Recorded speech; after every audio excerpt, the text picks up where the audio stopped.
বান্দা যখন অনুতপ্ত হয়, তারা ভুল বুঝতে পারে, অন্যায়কে উপলব্ধি করতে পারে, তখন সে জায়নামাজ বিছিয়ে রবের দরবারে হাজিরা দেয়, সিজদায় লুটিয়ে পড়ে কান্না শুরু করে দেয়। এই চোখের পানির এত পাওয়ার, এই চোখের পানি অনুতপ্ত বান্দার চোখ বেয়ে নাকের ডগাবে মাটিতে পড়ার আগেই আল্লাহ বান্দার জীবনের সব গুনাহ মাফ করে দেয়। এজন্য চোখের পানি বেশি বেশি ফেলার দরকার আছে না নাই?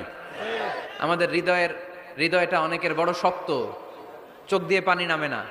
সেই কবে যে সর্বশেষ কান্না করেছিলাম মনেই নাই, এরকম অনেকে আছে না নাই? সেই কবে যে কাঁদছিলাম মনে নাই হুজুর, কান্নাই তো আসে না। বড্ড পাষাণ হৃদয় আমাদের। এজন্য আল্লাহর কাছে চাইতে জানতে হয়। চাওয়াটা একটা শিল্প, দোয়া করাটা একটা শিল্প। এটাকে শিখতে হয়, এটাকে বশে আনতে হয়, এটার সাথে আবেগ, ভালোবাসার উচ্ছ্বাস যুক্ত করতে হয়, চোখের পানির ছোঁয়া লাগাতে হয়, তাহলে এটা আরশের মধ্যে যে নক করে।